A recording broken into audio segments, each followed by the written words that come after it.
Seja bem-vindo à Nova Jerusalém Ilha.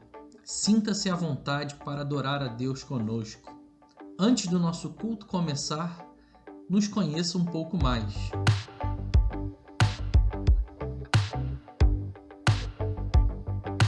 A Nova Jerusalém tem como missão levar o amor de Deus a toda criatura. Juntos queremos promover a grande comissão que o Senhor nos deixou, fazer discípulos em todas as nações, dedicando-se às vidas através do evangelismo estratégico.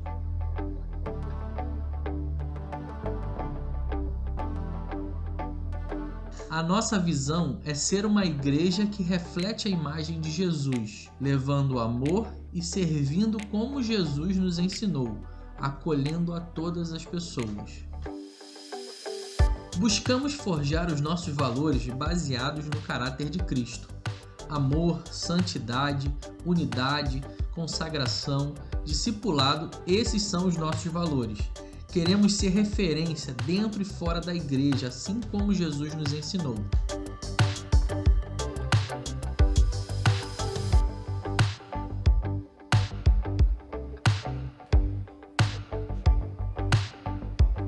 Essa é a Nova Jerusalém Ilha. Seja bem-vindo!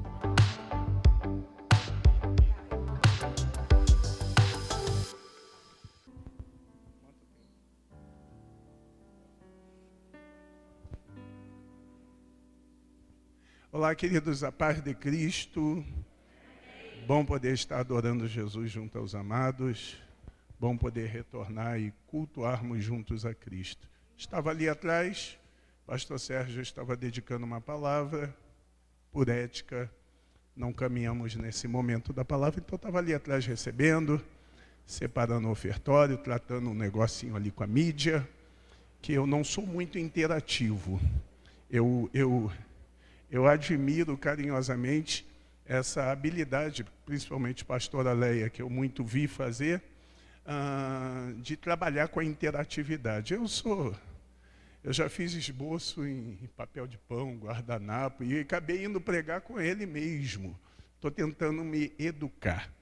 Eu já quero, de antemão, tributar gratidão a Deus e pedir você que acompanhe bastante o que eu quero tratar contigo. Domingo, Deus me deu um alerta, e eu peço licença, pastor Sérgio e pastora Leia, de compartilhar esse alerta aqui na Ibrendig. E eu quero falar um pouquinho sobre esse tempo que a gente está vivendo, né? Então pegue sua Bíblia, primeira carta de Paulo aos Coríntios, capítulo de número 15, versículo de número 19. Deixa eu me ajustar aqui.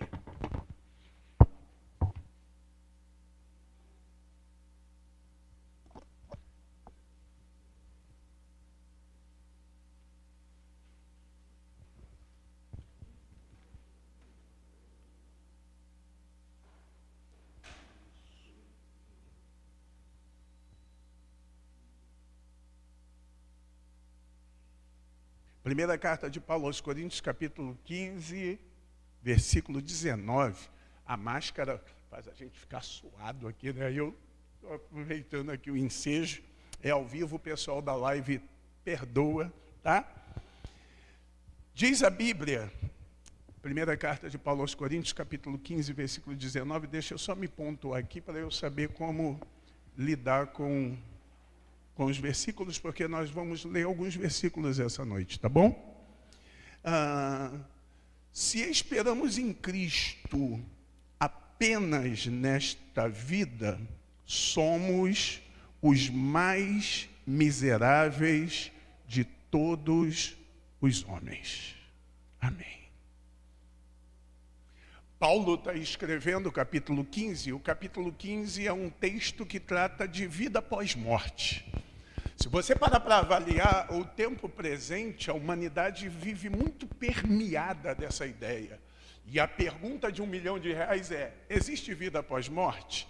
Pena que eu não vou poder sintetizar toda essa ênfase, até porque eu não sou PhD na área, mas eu quero compartilhar com você algo que, na função pastoral, me sinto na obrigação de alertar a igreja. Então eu já te esclareço a pergunta de cara: existe vida pós-morte? Sim. E a ideia que nos chama a atenção da Bíblia é um alerta e uma admoestação de Paulo dizendo: se esperamos em Cristo só nessa vida, somos os mais miseráveis dos homens. Paulo está dando uma diretriz, tratando no capítulo 15, inclusive, do advento da morte, dizendo que morte é o último inimigo a ser derrotado. Derrotaremos grandes inimigos, mas a morte é a última. No ringue das batalhas do mundo espiritual, morte é a última que vai cair. Aí nós paramos para avaliar que Paulo tem um cuidado de nos alertar para nós não termos esperança somente nessa vida. Estamos vivendo um tempo de uma multidão que tem muita esperança para essa vida. A confissão positiva, o tempo das verbalizações e dos vídeos motivacionais, todos eles nos preparam para essa vida. Você nasceu para vencer, você é campeão, você é forte, vai. Não há quem te possa resistir. Só que quando nós abordamos essa vida e esquecemos do porvir, corremos um risco de vivermos uma vida plena e termos uma eternidade danosa. É por isso que Paulo está dizendo: se esperamos em Cristo somente nessa vida, somos os mais miseráveis dos homens. Se você parar para avaliar, a Bíblia nunca tratou morte como um bicho de 7 cabeças. Verdade seja dita, se você observar, a morte é um fato presente em todos os segmentos religiosos. Somente a rapaziada da criogenia é que tenta lidar com a morte de um jeito que tente burlá-la. A ideia deles é ficar congelado até o dia que inventem um mecanismo. Talvez, para quem é amante de séries, ou pelo menos tem alguma informação, porque não precisa ser um super consumidor de séries, pode ter uma informação que era ser igual os T100, a rapaziada que implanta toda a vida num chip e consegue fazer um download trocando de corpos. Só que a realidade é que se você parar para tratar a morte no contexto real, você vai ver que todas as religiões têm um paliativo para a morte. Se você entrar no segmento católico e perguntar a eles, eles vão te apresentar o purgatório. O que é o purgatório? É um meio de expiação pós-morte. Viveu em vida, não foi legal, morre, vai para o purgatório, passa um tempo, não há uma sentença pré-definida. A ideia é que há um lugar de sofrimento que você vai expiar seus erros em vida e depois tem uma chance de galgar os céus. Você for perguntar os segmentos espiritualistas, e aí você vai tanto nas linhas espíritas como as linhas umbandistas, candomblecistas, que parece um pouquinho também com as linhas orientais, eles vão tratar a reencarnação. A reencarnação, se você parar para avaliar, é um paliativo da morte, porque quando eu conceituo a ideia de que eu estou vivo hoje, vacilei, morro, mas posso voltar amanhã, eu estou dando um paliativo para a morte. Eu estou dizendo: se tu não funcionou nessa vida, tenta na próxima. E se não funcionar na próxima, tenta na próxima.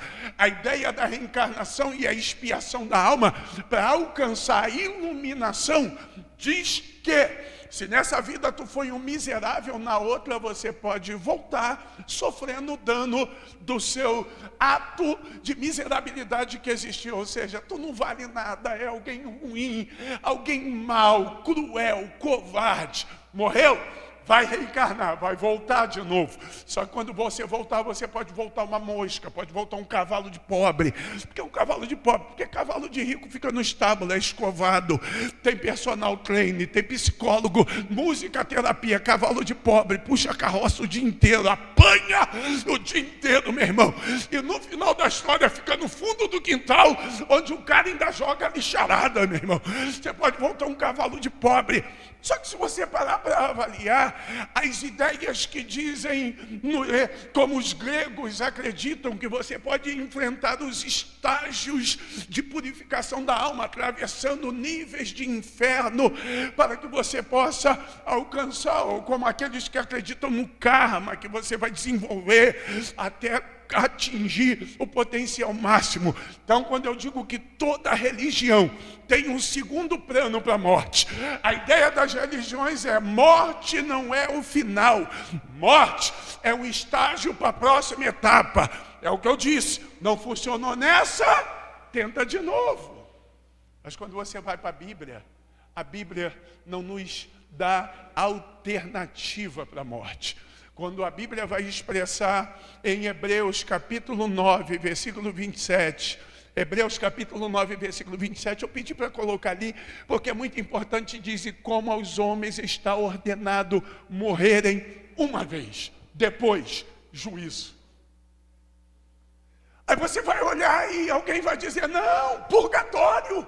Outro vai dizer reencarnação. A Bíblia: morreu é uma vez só, depois juízo. E aí é que entra o conflito da multidão de cristãos. Por quê? Se nós estamos em Cristo, cremos em Cristo, vivemos para Cristo, a Bíblia é nosso livro de fé e prática, eu não tenho expectativa de sofrer no purgatório e alcançar o porvir. Eu não tenho expectativa de voltar reencarnado uma mosca, para depois que a mosca for morrer, eu voltar reencarnado um mega milionário, porque aí eu tive uma purificação. Deixa eu só dar um adendo. A ideia da reencarnação é purificação do espírito. Aí você para avaliar se pelo menos a Terra hoje, 2020 anos, dentro do calendário cristão é o tempo que nós temos, e se pelo menos os tais tiveram umas 3 reencarnações. Estou fazendo uma conta não de especialista, uma conta de alguém que está te levando a pensar. Só quem calcula lá o tal do mapa que vai poder lhe definir melhor essas contas que são pertinentes a quem pratica tal fé. Mas vamos parar para pensar: se cada reencarnação o espírito ilumina-se, eleva-se, cresce, melhora. Você sabe me explicar por que o Rio de Janeiro, o Brasil e o planeta Terra tá essa miséria do jeito que tá? Onde tem mais bala voando do que mosquito da dengue, onde tem mais gente ruim, com índole ruim. A juventude do meu tempo dizia assim: senhora, não senhora, pode passar, dá licença, me desculpa. A juventude de hoje em dia diz: qual é, tia, sai da frente, tá me enxergando não? Ou seja, a humanidade, eu não estou dizendo os crentes, eu estou dizendo a humanidade de um modo geral, se ela reencarna para iluminar, por que as trevas estão dominando de um jeito maior? Me desculpa, Kardec se equivocou, me desculpa, eles não entenderam a mensagem. Qual é? Quer ter luz? Lê a Bíblia. Quer ter luz? Crê em Cristo, porque luz para o meu caminho é a tua palavra e lâmpada para os meus pés. No ápice da busca da iluminação, está ficando cada vez mais terrível as coisas. No ápice da busca de completar a alma para que o espírito seja purificado, meu irmão, o gênero miserável está se multiplicando. Você me desculpa, não é política, é cultura e comportamento humano. Na minha época, taxar alguém de miserável, eu digo na minha infância, era alguém que tirava o doce da boca da criança. E na época havia as chupetas de pirulito, e alguém puxava e a criança começava a chorar e dizia: rapaz, isso é muito ruim, você está tomando o doce da boca da criança. Pois se fala de pandemia, se fala de Covid, se fala de tragédia, aproveitaram a tragédia para roubar dinheiro, aproveitaram a tragédia para fazer falsidades e encherem os próprios bolsos. Que gênero humano é esse que vende teste de baixa qualidade que não atesta de fato, que vende, meu irmão, falsas esperanças e não dá esperança nenhuma? esse é o ser humano que habita na terra, que a Bíblia diz: nos últimos dias haverão homens amantes de si mesmo, presunçosos. Aí eu te alerto a um tema que o Espírito está gritando na minha alma: se Jesus não está perto de voltar, eu não sei o que está acontecendo na terra, porque os sinais estão indicando que num abrir e fechar de olhos, o Mestre vem buscar a sua igreja. Então eu lhe digo que todas as religiões perdoa, é Jefferson que está dizendo, enganam a humanidade. Melhora, não precisa melhorar tudo, porque se tu não melhorar, tenta na próxima. A Bíblia é por isso que a Bíblia diz: sede santos em toda a vossa maneira de viver. É por isso que a Bíblia nos ensina renúncia. É por isso que a Bíblia nos ensina entrega total. Deus não quer metade, Deus não quer um pedaço, Deus não quer uma parte. Deus quer o meu corpo, Deus quer a minha alma, Deus quer o meu espírito. E a minha adoração para Ele precisa ser corpo, alma e espírito. Corpo, mente, coração, bendizendo aquele que vive. Na geração presente, há um lema que evidencia muitas queixas dos homens. E as falas sempre são: se Deus é tão bom, por que uma criança passa fome? Se Deus é tão bom, por que há doenças? Se Deus é tão bom, por que o câncer? Se Deus é tão bom, por que as tragédias? Mas a Bíblia, em Lamentações de Jeremias, capítulo 3, versículo 39, vai nos dar uma clareza. É luz. A Bíblia vai dar uma iluminação para que a gente possa entender. O que diz a Bíblia? Do que se queixa o homem? Queixa-se dos seus próprios pecados. E aí é que está a demanda. A consequência da vida está atrelada às nossas escolhas. Escolhemos mal e queremos viver bem. Escolhemos mal e queremos o melhor. Plantamos mal e queremos boas colheitas. Negociamos mal e queremos ótimos resultados. Não trazemos Deus para o início, mas queremos que Ele ajeite o final. Não priorizamos Deus no princípio, mas queremos que Ele arrume as bagunças. E quais são as origens das nossas bagunças? Pecado. Quem botou o pecado no mundo foi Deus. Quem trouxe o pecado para o mundo foi Deus. Aí você vai me dizer: foi o diabo. Não foi o diabo. Foi a escolha de Adão. É por isso que o princípio de Deuteronômio, capítulo 4, capítulo 11, capítulo 28, é 50%. A bênção e a maldição estão aí. Escolhe. O mal é que amam a maldição e reclamam não viver a bênção. Então, quando você vai olhar, Jesus se apresenta como caminho, mas o caminho Jesus implica em abrir mão de algumas coisas. A unção me impede de agir como eu quero agir, mas a unção me permite viver o que muita gente não vai viver. Aí eu preciso escolher se eu quero o que Deus quer ou se eu quero o que eu quero. Ontem eu pregava na igreja sobre Jonas. O cara investiu tempo, energia e dinheiro, só que usou tudo isso para ir no caminho contrário. Deus, vai para Nínive. Jonas, eu quero Tarso.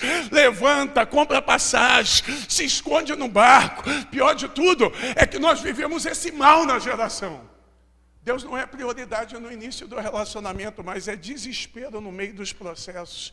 Deus não é prioridade no início das escolhas, mas é desespero no meio dos processos. Deus não é prioridade no início do comportamento cristão.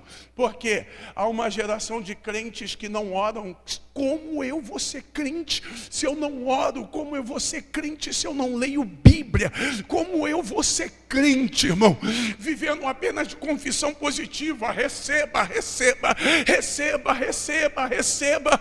Mas não adianta a liberação do receba se eu não tenho um recipiente preparado para comportar aquilo que Deus quer. A vontade de Deus mas aqueles que estão debaixo dessa vontade não estão à altura de receberem tudo que Deus quer. Aí eu digo, Deus não me ama. Sim, Ele te ama. Aí eu digo, Deus não está me vendo, está te vendo e conhece cada molécula do nosso corpo. Aí eu digo, Deus não quer louco, louca, Deus é o maior interessado. Mas qual é o problema? Das nossas queixas, nossos pecados. Nossos pecados. Quando a gente vai vivenciar isso, nós vamos olhar para a Bíblia e entender isso. Porque se a escolha vai gerar uma consequência, eu preciso entender que algumas escolhas vão me fazer viver essa consequência aqui. Mas existem escolhas que vão me levar para a consequência na eternidade. E a eternidade não é um apelido, a eternidade não é um jargão, a eternidade é uma realidade. Parou de viver aqui, automaticamente se apresentará para todas as consequências do porvir. Alguns, vinde benditos do meu Pai, possui o reino que te está preparado desde a fundação dos séculos. Outros, ei, eu nem te conheço, maldito. Paulo pega leve, Paulo chama de miserável, Mateus já vai chamar de maldito, não vos conheço. E é o próprio Paulo que vai dar o alerta de como é o pós-morte, porque ele vai dizer, não quero que sejais ignorantes quanto o amanhã, porque nem todos dormiremos. Paulo está dizendo, morte para quem é salvo é um período de sono, mas todos seremos. Aí Paulo vai dar uma senha. Qual é a senha? Quem morreu ressuscita primeiro, e quem está vivo é arrebatado para ser transformado nos ares. Opa! Quem morreu ressuscita primeiro. Pastor, vai dar problema porque meu familiar foi cremado e as cinzas foram jogadas no mar. A cultura da minha família, mas a Bíblia diz, os mortos darão os seus mortos, o mar dará os seus mortos. O que a Bíblia está dizendo? As moléculas que as cinzas se dissiparam, Deus sabe aonde elas estão, como regenerá-las, reagrupá-las, formar o corpo, transformar, por quê? Porque carne e sangue não herdarão o reino dos céus. 24 horas sem tomar banho, fede de uma maneira insuportável. Meu irmão, nosso corpo apodrece, se deteriora. Você passa botox, bota fio de ouro, estica para lá, estica para cá, mas o tempo nos ganha, porque a deterioração do corpo é uma lei natural criada por Deus. Mas Paulo vai dizer, fique tranquilo, na eternidade não tem pé de galinha, porque nem todos morreremos, mas todos seremos transformados e arrebatados.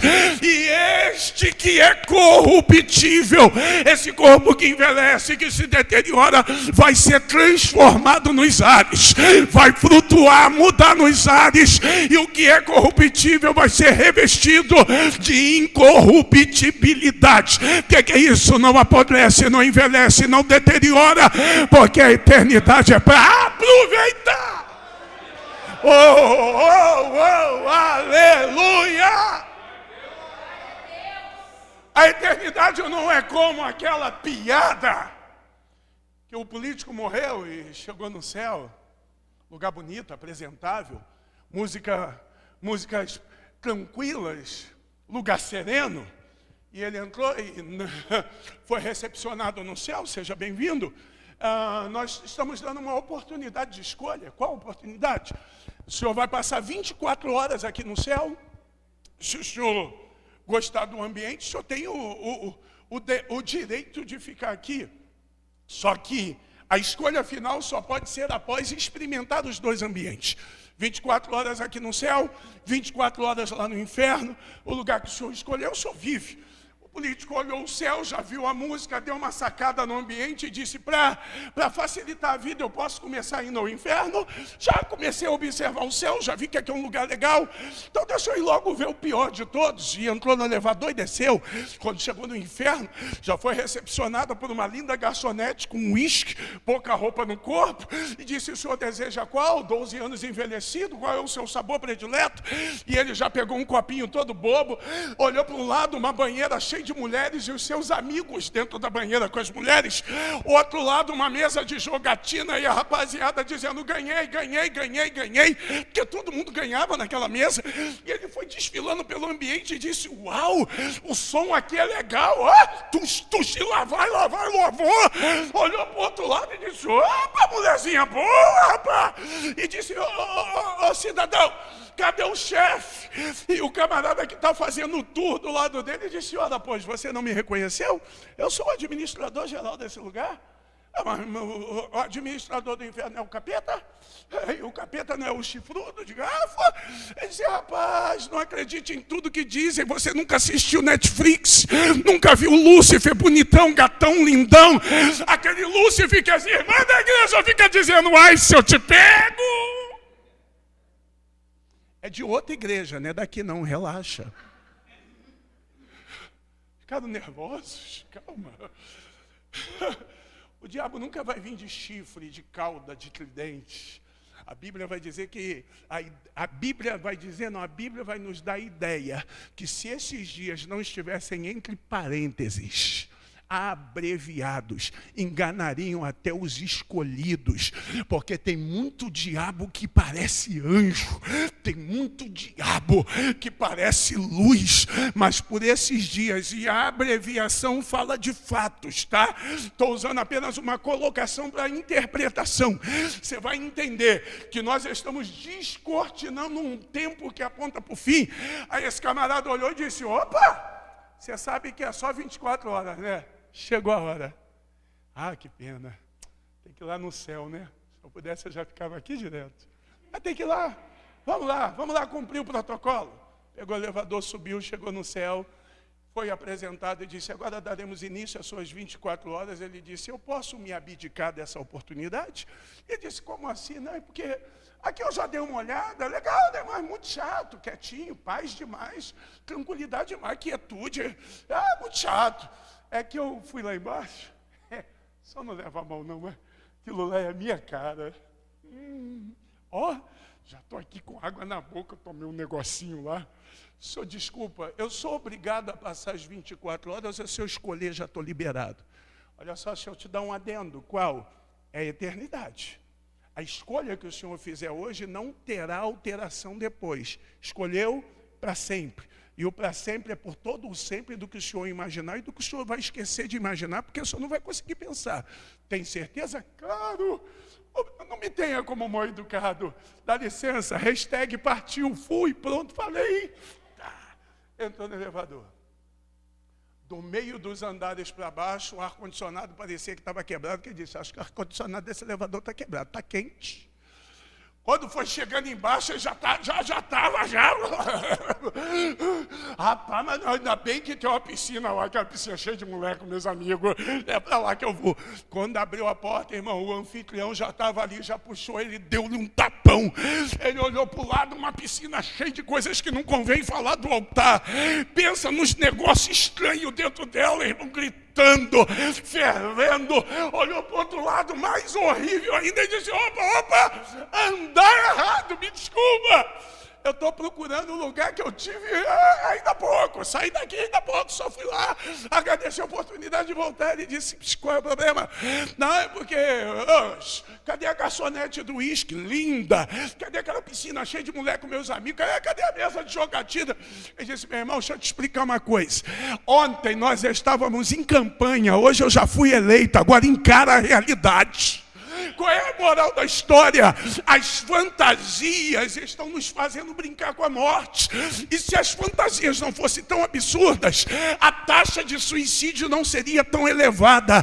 Porque quem se mata porque pensa que vai ter outra chance. Quem mata o outro, mata porque pensa que na outra encarnação vai ter outra chance. Mas Hebreus 9, 27, ao homem está ordenado morrer uma só vez, depois juízo. E o juízo, meu irmão, é para aqueles que em Cristo morreram. Vinde benditos do meu Pai. Para aqueles que rejeitaram, apartai-vos. Eu sou do time do vinde benditos. Alguém mais aqui é?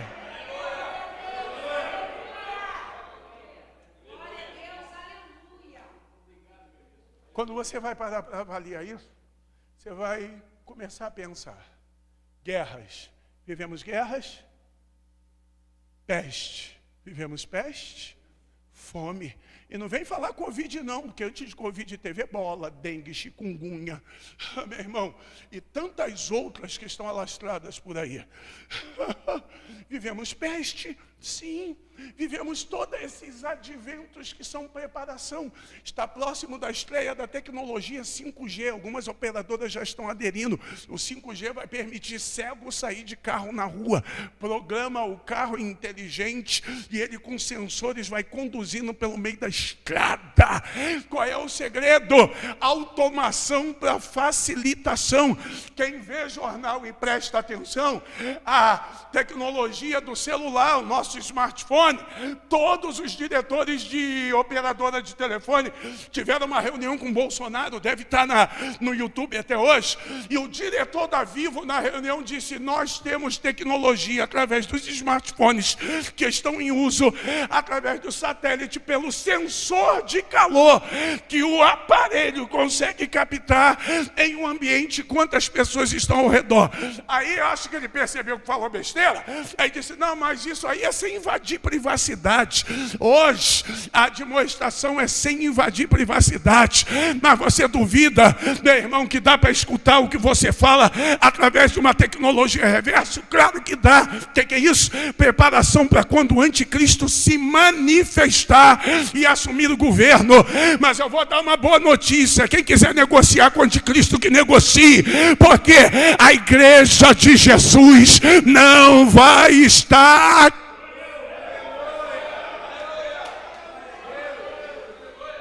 Nós estamos vivendo um tempo, e você vai parar para avaliar, em que as gerações estão sendo afetadas. Todos os cientistas dizem que pós essa pandemia, uma geração inteira vai ser afetada. E essa recuperação é muito longa.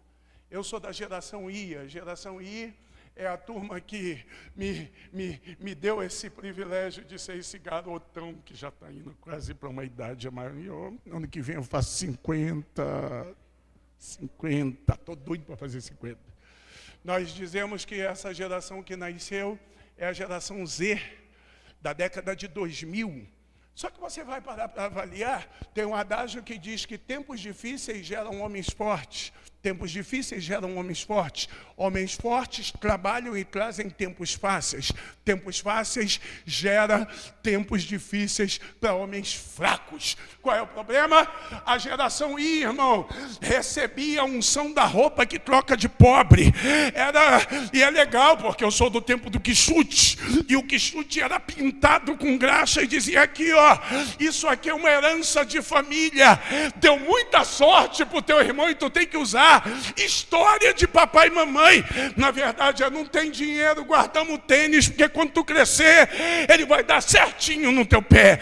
A roupa ia sendo, meu irmão, herdada de pai para filho, e ia usando aquele trem, porque não tinha dinheiro para comprar, irmão. Então tinha que gerenciar.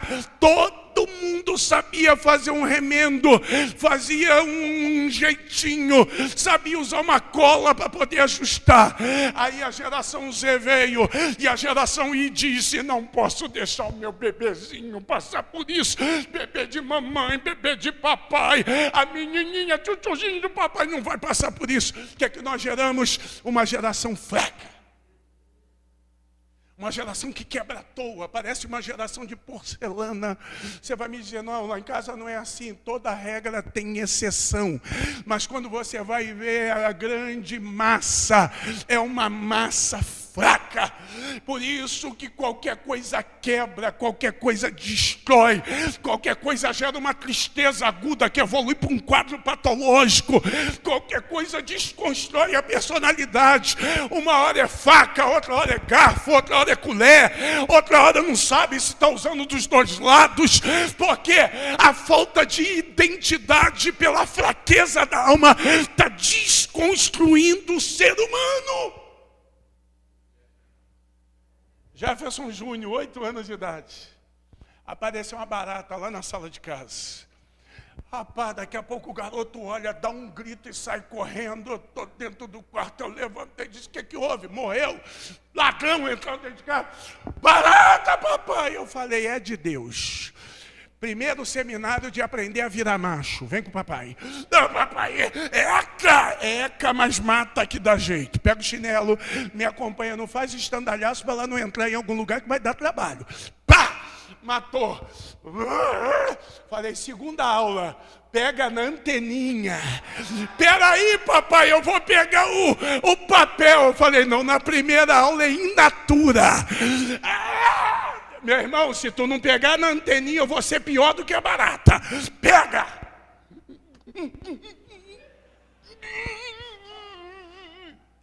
Vai lá fora, meu quintal. Todo mundo, ou a maioria sabe, eu moro na roça. Então tem quintal. Eu falei, ainda aproveita a barata para abençoar o terreno. Usa de adubo. Joga lá no meio da plantação, lá embaixo. E volta. Oh, pai... Jefferson Júnior, 8 anos de idade, bebezinho do papai, ajuda papai e mamãe, vai tirar o lixo do banheiro para a gente colocar para fora. Por que o senhor fez o do banheiro? Porque o do banheiro é o pior lixo que tem dentro de casa. Então, se sobreviveu do banheiro, sobrevive a qualquer um outro, irmão. Falei, o banheiro. Calma, meu filho, é só o lixo. Não vai precisar lavar o banheiro ainda não, porque com 8 anos eu já lavava banheiro. Era carpete lá em casa. Meu pai pegava uma bacia com água, pinho-sol e um escovão. Não tinha dinheiro para aspirador. Vinha assim, ó, escovando o carpete do apartamento inteirinho lá na fazenda Botafogo, porque todo o apartamento era acarpetado. Morri? Não, pelo contrário, aprendi a ter disciplina, respeito, ética e gerenciamento da vida. Sabe qual é o problema? Nós queremos ir para o céu, levar os nossos para o céu, mas estamos indo para o céu e entregando alguns para o inferno. Mas há poder em Cristo, desperta, dá tempo de mudar a história. Guri dorme até meio-dia. Não, é porque o meu filho tem direito a descansar. Quando ele começar a trabalhar, ele não tem energia para encarar a vida do dia a dia. Quando ele começar a encarar a competição, e olha, a cada dia a competição está mais agressiva. Ele não vai ter garra, ele não vai ter gama, não vai ter pegada para enfrentar a energia da vida. A menina não foi treinada para nada. Quando ela enfrentar uma gravidez, ela está pronta para virar o olhinho, mas não está pronta para assumir a responsabilidade. Vai para dentro de casa, a casa é uma família inferno, um casamento tragédia, porque a queixa do homem não é o diabo, a queixa do homem é os seus próprios pecados.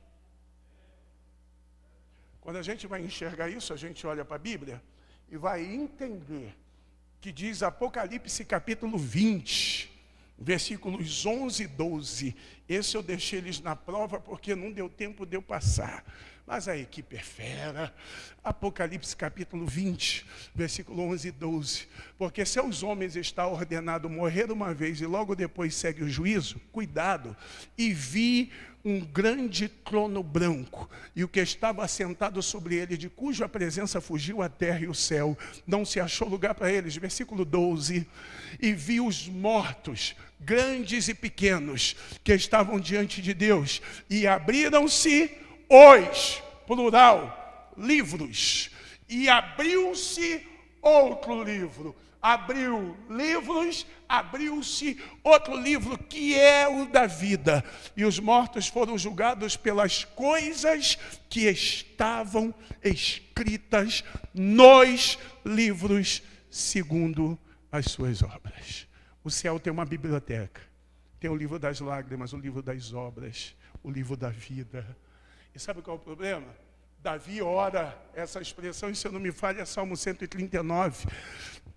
Todo dia tu ias escrevendo no teu livro, mesmo quando eu não tinha forma, o Senhor já me conhecia de longe.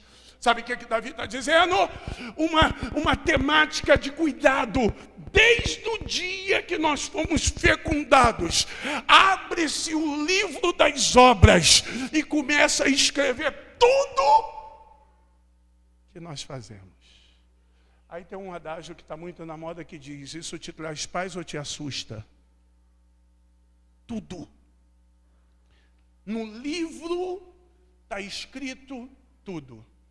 Quem, às vezes, vai se fazer uso da certidão de nascimento, na hora que o vai fazer, descobre que o tabelião escreveu algo errado. Para corrigir uma certidão de nascimento, você tem que ir ao cartório, pagar um valor. Foi ele que errou, mas você tem que pagar um valor, abrir uma reclamação para que eles possam fazer o conserto daquilo que estava errado. E você espera um tempo. Nos livros da terra, escreve-se errado, mas no livro do céu é full time, é isso? Tempo real. À medida que eu vou agindo, a escrita não perde uma linha. E eu não vou ser julgado pelo que falaram. Eu não vou ser julgado pelo que acharam de mim. Eu não vou ser julgado pelo que estão dizendo. Eu vou ser julgado pelo que está escrito naquele livro. Então, o vitimismo pode te levar para muitas facilitações aqui na terra. Mas no céu é tempo real, julgamento real, realidade real. Você receberá no nível do que você praticou. Deus sabe quando você quer e não faz. Deus sabe quando você faz mesmo que não quer. E Deus sabe quando você não pode fazer. Ui. Aí a Bíblia vai dizer, e eu fecho, Apocalipse capítulo 20, versículo 14 e 15. O que diz o capítulo 20, versículo 14 e 15? Se tem a morte física, Apocalipse capítulo 20, versículo 14, vai apresentar a segunda morte. Então, o que a Bíblia está dizendo é que a morte não é o fim, porque ainda vai ter uma outra morte que vai nos perseguir, e é assustador, e a morte e o inferno foram lançados. Volta para o 14, por favor. Tá, obrigado. E a morte e o inferno foram lançados no lago de fogo. Esta é a segunda morte. Aquele que não foi achado, escrito no livro da vida, foi lançado no lago de fogo.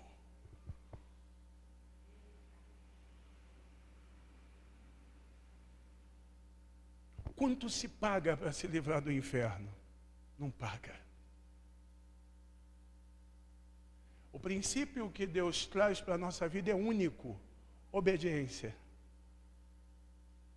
Quando você escuta alguém dizendo assim, eu tenho que pagar o dízimo. Mentira, é um desobediente procurando subterfúgio para não viver a bênção da provisão que é liberada na fidelidade. Quando você vê alguém dizendo, eu sou muito ocupado e não tenho tempo para Deus. Mentira, é alguém se valendo da sua agenda para colocar Deus no final da linha e usar o tempo como desculpa, porque nunca foi falta de tempo, é falta de prioridade. Mas sabe o que esse texto está dizendo? Culto é a oportunidade de aceitar Cristo. Culto é a oportunidade de voltar para Cristo. Culto é a oportunidade de se ajustar em Cristo. Aceitar a Cristo para quem ouve a palavra e diz, amanhã eu faço. Voltar para Cristo para quem aceitou e se enrolou no meio da estrada. Se ajustar em Cristo para quem está em Cristo, mas se embaraçou com os negócios dessa vida. Porque no dia da chamada, todo mundo vai para o céu, e é outro adágio verdadeiro: todos os caminhos levam a Deus? Sim. Sabe por quê, pastora? Porque a Bíblia diz que todos foram julgados perante aquele que está sentado no trono.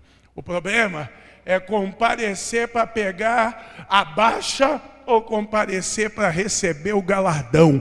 Porque alguns chegarão, Jefferson, abre o livro. Peraí, deixa eu reencarnar. Ei, quem pregou isso foi outro. Deixa eu atingir o nirvana. Outro também. Purgatório, eu topo, eu aceito. Outro. O que eu prego é simples e prático. Morre uma vez, segue o juízo. E eu acredito nisso. Você me desculpa, se purgatório é um mecanismo de purificação para depois me fazer ascender o céu, para que Deus perdeu tempo fazendo o inferno? Se reencarnação é um mecanismo de transformação para que depois eu atinja a luz, por que essa terra está uma miséria? Se mentalização vai me fazer transcender, ou se o ZT vem me buscar, quem é que vai salvar o ZT? Eu fico com o arrebatamento ante o soar da trombeta, porque a trombeta soará em um abrir e fechar de olhos. Ele descerá com alarido e voz.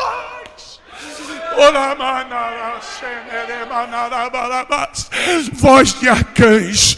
Só que o próprio Apocalipse vai dizer: o Espírito e a noiva dizem vem. O que o texto está dizendo?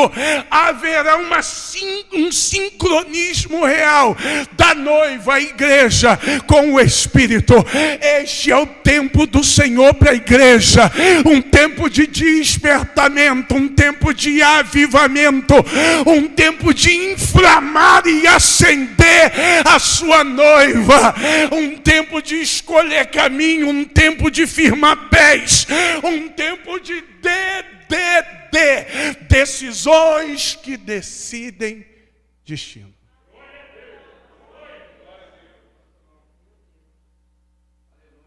Ui.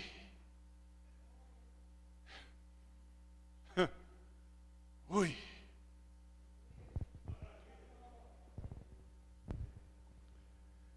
Acordei hoje. Eu acordei hoje de manhã. Dizem que eu acordo com as galinhas.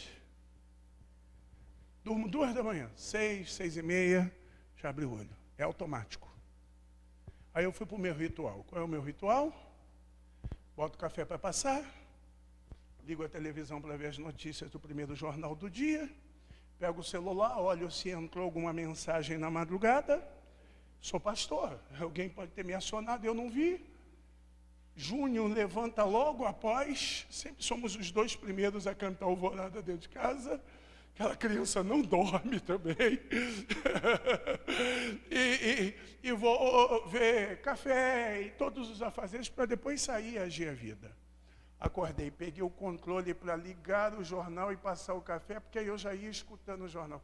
Quando eu peguei o controle, cresceu um pensamento na minha alma. Você dá bom dia para o jornal, você dá bom dia para a cafeteira, você dá bom dia para o WhatsApp, você dá bom dia para o teu filho. E eu? Pastora, hoje, não foi hoje, eu peguei o controle antes de apertar o power, soltei ele ao lado, me ajoelhei na sala e disse: desculpa, Espírito Santo.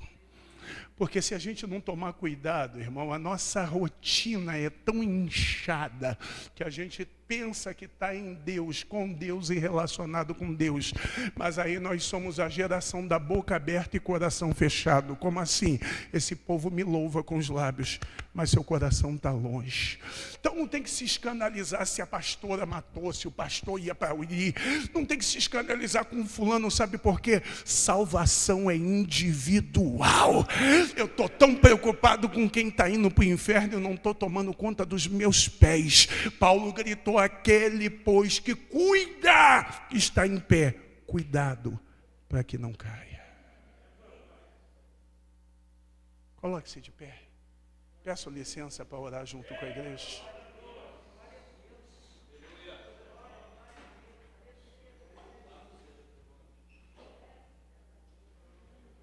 Eu ouvi de uma pessoa esses dias: Jesus não pode voltar agora não. Por quê? Porque eu ainda estou precisando acertar algumas coisas que eu não estou certinho com Deus não. Eu estou dando os milho. Eu disse identificação, consciência. Consciência, Espírito Santo chamando a atenção. Chamou a atenção, muda logo. Por quê? Todos nós nascemos com uma senha. É só a hora que a morte gritar o teu número. E o pior de tudo, a morte é o ser mais democrático do universo. Recém-nascido morre, velho de 100 anos morre, jovem na flor da idade morre, homens conquistadores dos seus sonhos morrem sem viver os sonhos, e gente aproveita tudo e morre em paz. Significa que não tem como prever. Aí alguém vai me dizer, mas fulano antecipou a morte. Não antecipou não, o suicídio foi consequência de escolhas, porque até não escolher é uma escolha, porque quando começou a quebrar não pediu ajuda, não abriu, não denunciou, se trancou dentro de um quarto, se entregou para angústia, tendo gente o tempo inteiro perguntando, deixa eu te ajudar, o que está havendo? A resposta sempre foi, me deixa! Escolheu, e o pecado nos faz escolher, mas a graça de Deus nos resgata, porque a verbalização bíblica é ele nos transportou do império das trevas para o reino do Filho do seu amor. Jesus quer fazer um teletransporte da tua alma, vai sair do governo das trevas e vai viver no império, no reino do Filho de Deus, que está aqui nessa noite. Sabe esse pecadinho que está dizendo, vem, vem, vale a pena dizer não. Sabe, essa faceta do orgulho que você não dobra e diz, eu não perdoo. Vale a pena abaixar esse nariz um pouquinho e pedir, Espírito Santo, eu não consigo perdoar, mas se o Senhor em mim operar, eu vou liberar perdão, porque eu já tenho vontade de viver isso. Porque quando falta vontade, até o milagre é complicado de acontecer, mas a vontade é a matéria-prima da ação, porque se quiser e se ouvir, comereis o melhor desta terra. Vontade, matéria-prima da ação. Que o Espírito Santo nos sustente, que o Espírito Santo nos converta, que o Espírito Santo nos firme os pés. Ninguém desvia ninguém. Eu me permito aceitar as propostas que vão me afastar de Jesus. E quando a proposta vem, eu sei que ela vai me afastar de Jesus. Mas eu quero só dar uma experimentadinha e acabo me embaraçando nelas. Que Deus nos guarde nessa noite. Que Deus nos sustente nessa noite.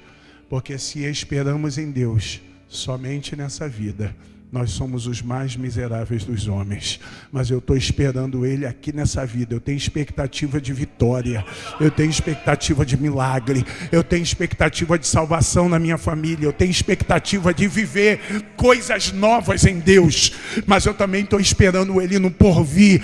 Algumas coisas eu posso não viver aqui, mas a eternidade vai compensar todas elas. Então o que eu não viver aqui, por ser fiel, vai valer a pena o que eu vou viver lá.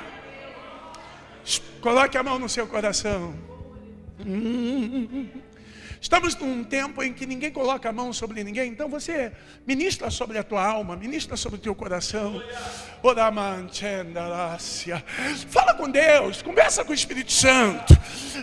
Dispa-se das suas máscaras, mantenha a sua máscara facial, mas dispa-se das suas máscaras emocionais, dispa-se das suas conjecturas humanas e fala com Jesus. Eu não serei um miserável. Ei, você está na live. Você sabe o que é Tecre? Eu não serei um miserável. Tecre, eu quero voltar para Jesus, eu quero aceitar Jesus. Olha aí os canais da igreja, reage, se mexe, mova-se. Hoje é um tempo novo de Deus para a tua vida.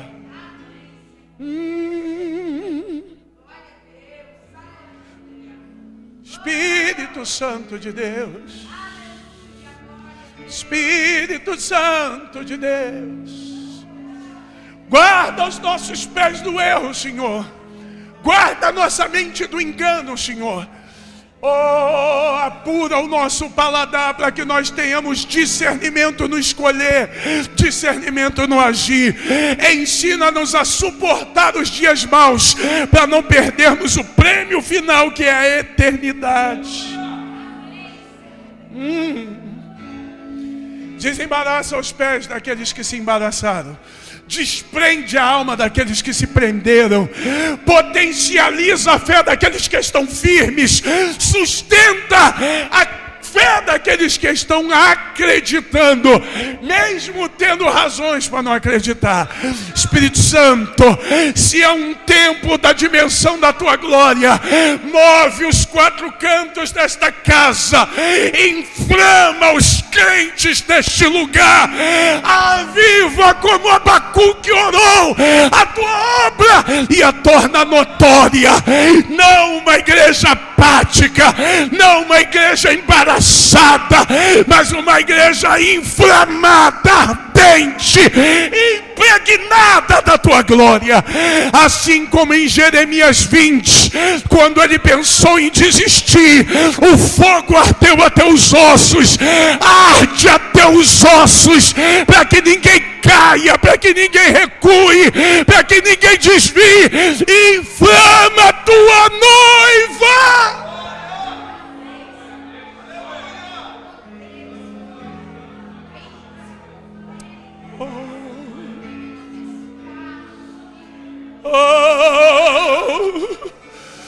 Batiza com o teu Espírito Santo, renova o teu Espírito Santo, acende um fogo em nós.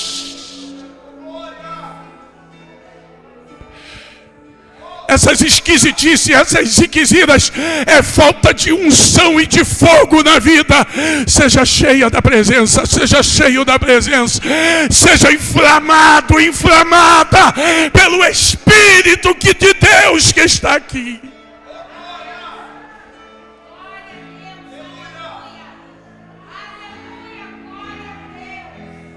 Arde em nós, Senhor.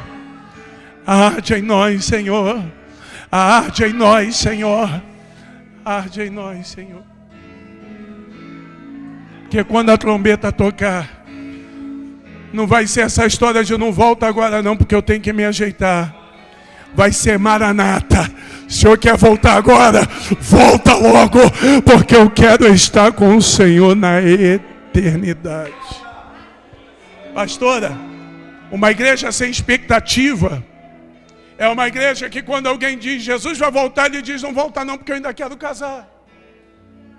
É uma igreja que diz não volta não porque eu quero terminar minha faculdade. Não volta não porque eu tenho que comprar meu primeiro carro. Eu quero comprar uma casa maior.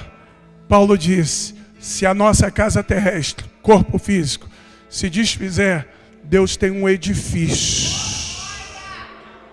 Que Deus em Cristo te abençoe. Você sabe que eu tenho uns queijos, não sabe? Queijo está lá embaixo. Lá embaixo a gente conversa porque não dá nem para falar de queijo mais. E se quiser, não quiser também, Jesus é bom. Deus em Cristo te abençoe. Pastor Sérgio ou pastora Leia. Eu estou sentindo Jesus aqui. É que eu sou batista, senão eu estava nos retetentes.